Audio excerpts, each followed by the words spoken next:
Night, Section 8, Part 1.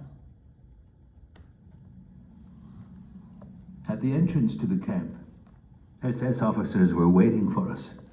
We were counted, then we were directed to the upper plots.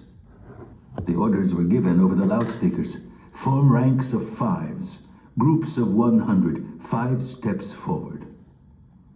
I tightened my grip on my father's hand. The old familiar fear not to lose him. Very close to us stood the tall chimney of the crematorium's furnace. It no longer impressed us. It barely drew our attention. A veteran of Buchenwald told us that we would be taking a shower and afterward be sent to different blocks. The idea of a hot shower fascinated me. My father didn't say a word. He was breathing heavily beside me. "Father," I said, "just another moment. Soon we'll be able to lie down. You'll be able to rest." He didn't answer. I myself was so weary that his silence left me indifferent. My only wish was to take the shower as soon as possible and lie down on a cot. Only it wasn't easy to reach the showers. Hundreds of prisoners crowded the area. The guards seemed unable to restore order. They were lashing out left and right to no avail. Some prisoners who didn't have the strength to jostle or even to stand sat down in the snow. My father wanted to do the same. He was moaning, "I can't anymore. It's over. I shall die right here." He dragged me toward a pile of snow from which protruded human shapes, torn blankets. "Leave me," he said. "I can't go on anymore. Have pity on me. I'll wait here until we can go into the showers. You'll come and get me." I could have screamed in anger. To have lived and endured so much, was I going to let my father die now? Now that we would be able to take a good hot shower and lie down? "Father," I howled, "Father, get up right now. You will kill yourself." And I grabbed his arm. He continued to moan. "Don't yell, my son. Have pity on your old father. Let me rest here a little. I beg of you. I'm so tired. No more strength." He had become childlike, weak, frightened, vulnerable. "Father," I said, "you cannot stay here." I pointed to the corpses around him. They too had wanted to rest here. "I see, my son, I do see them. Let them sleep. They haven't closed an eye for so long. They're exhausted, exhausted." His voice was tender. I howled into the wind. "They're dead. They will never wake up. Never. Do you understand?" This discussion continued for some time.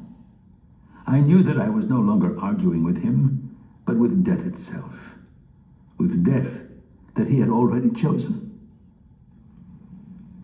The sirens began to wail. Alert. The lights went out in the entire camp. The guards chased us toward the blocks. In a flash, there was no one left outside. We were only too glad not to have to stay outside any longer in the freezing wind. We let ourselves sink into the floor. The cauldrons at the entrance found no takers. There were several tiers of bunks. To sleep was all that mattered. When I woke up, it was daylight. That is when I remembered that I had a father. During the alert, I had followed the mob, not taking care of him. I knew he was running out of strength, close to death, and yet I had abandoned him. I went to look for him. Yet at the same time, a thought crept into my mind. If only I didn't find him. If only I were relieved of this responsibility, I could use all my strength to fight for my own survival, to take care only of myself. Instantly, I felt ashamed. Ashamed of myself. Forever. I walked for hours without finding him. Then I came to a block where they were distributing black coffee. People stood in line, quarreled. A plaintive voice came from behind me. Eliezer, my son, bring me a little coffee. I ran toward him. Father, I've been looking for you for so long. Where were you? Did you sleep? How are you feeling? He seemed to be burning with fever. I fought my way to the coffee cauldron like a wild beast, and I succeeded in bringing back a cup. I took one gulp, the rest was for him. I shall never forget the gratitude that shone in his eyes when he swallowed this beverage. The gratitude of a wounded animal. With these few mouthfuls of hot water, I had probably given him more satisfaction than during my entire childhood. He was lying on the boards, ashen, his lips pale and dry, shivering. I couldn't stay with him any longer. We had been ordered to go outside to allow for cleaning of the blocks. Only the sick could remain inside. We stayed outside for 5 hours. We were given soup. When they allowed us to return to the blocks, I rushed toward my father. Did you eat? No. Why? They didn't give us anything. They said that we were sick, that we would die soon, and that it would be a waste of food. I can't go on. I gave him what was left of my soup. But my heart was heavy. I was aware that I was doing it grudgingly. Just like Rabbi Eliyahu's son, I had not passed the test.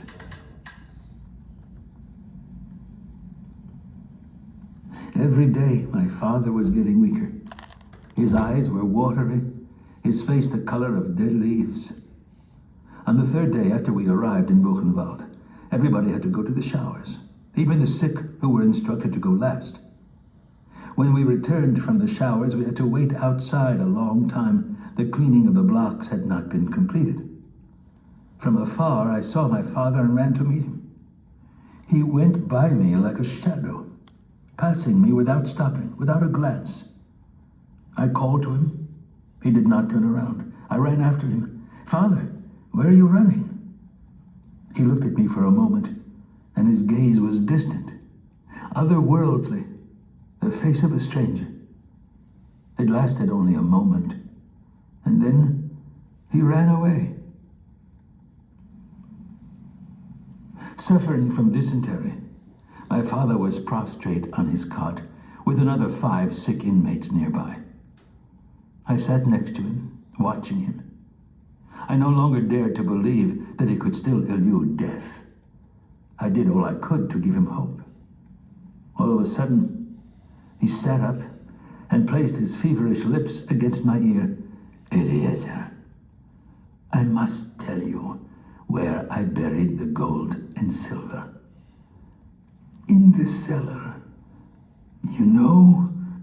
And he began talking, faster and faster, afraid of running out of time before he could tell me everything. I tried to tell him that it was not over yet, that we would be going home together. But he no longer wanted to listen to me. He could no longer listen to me. He was worn out. Saliva mixed with blood was trickling from his lips. He had closed his eyes. He was gasping more than breathing. For a ration of bread, I was able to exchange cots to be next to my father. When the doctor arrived in the afternoon, I went to tell him that my father was very ill. Bring him here.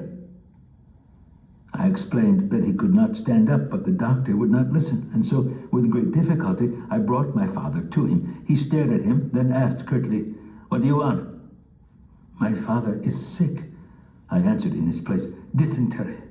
"That's not my business. I'm a surgeon. Go on, make room for the others." My protests were in vain. "I can't go on, my son. Take me back to my bunk." I took him back and helped him lie down. He was shivering.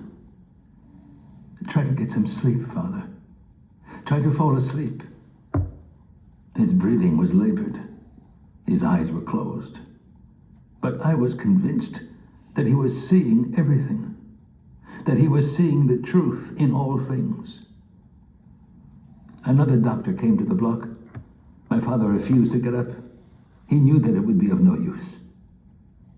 In fact, that doctor had come only to finish off the patients. I listened to him shouting at them that they were lazy, good-for-nothings who only wanted to stay in bed. I considered jumping him, strangling him. But I had neither the courage nor the strength. I was riveted to my father's agony. My hands were aching. I was clenching them so hard to strangle the doctor and the others, to set the whole world on fire. My father's murderers. But even the cry stuck in my throat.